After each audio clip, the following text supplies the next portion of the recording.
Family, tonight our scriptures will come from both Second Timothy chapter 2, verse 23, as well as Titus chapter 3, verses 8 and 9.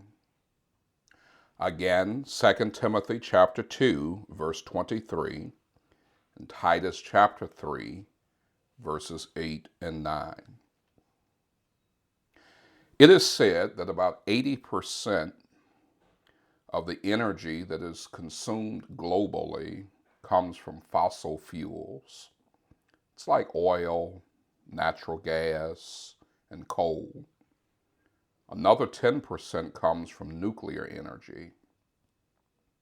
Unfortunately, all of these fall into the category of what we call a non-renewable energy. In other words, we don't have as much as we may want to have. The supply is limited.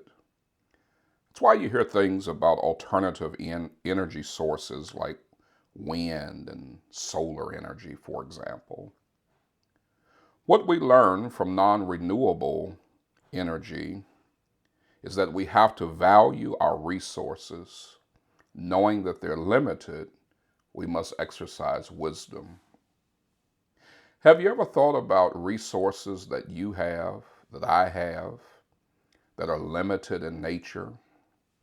And we must exercise the same level of wisdom with those limited resources. In particular, I'm referencing our time, our energy, and our efforts. Those things are as much a non-renewable source of energy as oil and natural gas, coal and nuclear energy. In Second Timothy chapter 2 and verse 23, we read, "But foolish and unlearned questions avoid, knowing that they do gender strifes." In Titus chapter 3, verses 8 and 9, there the Bible says, "This is a faithful saying. These things I will that thou affirm constantly, that they which have believed in God might be careful to maintain good works. These things are good and profitable unto men, but avoid foolish questions and genealogies and contentions and strivings about the law, for they are unprofitable and vain." Understand that both Timothy and Titus were understudies of Paul. He was like what we may call a mentor. In talking to both of his students, Paul says again in 2 Timothy 2 and 23 and in Titus 3 verses 8 and 9, that if you're going to be effective, you have to manage your limited resources of time, energy, and effort. You cannot allow yourself to be diminished in those resources by foolishness. Effectiveness is undermined by foolishness. Let me say that again. I want you to remember that effectiveness is undermined by foolishness.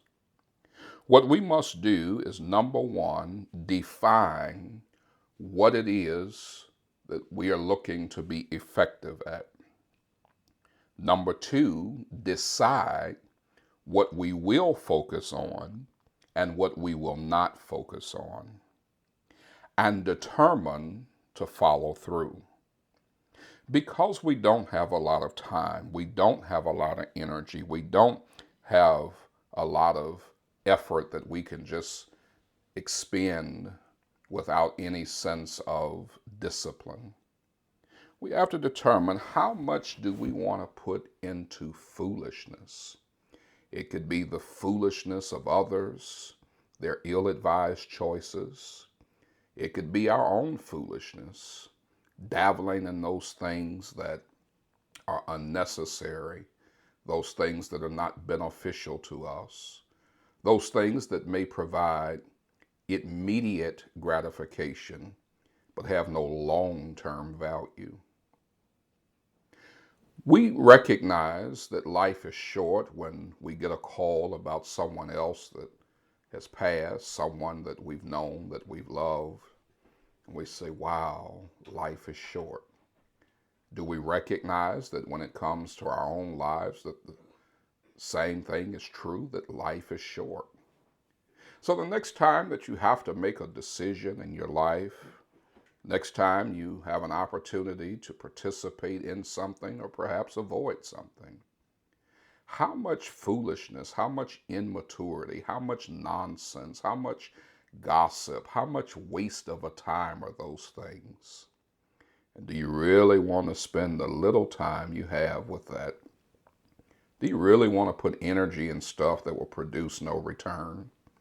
Do you really want to make an effort at things that really should not be a part of your priorities?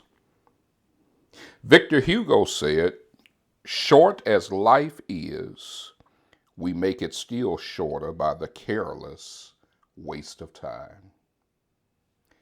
Time, energy, and effort are non-renewable resources. What are you going to do with your time, your energy, and your efforts? This has been another installment of A Few Minutes with the Minister.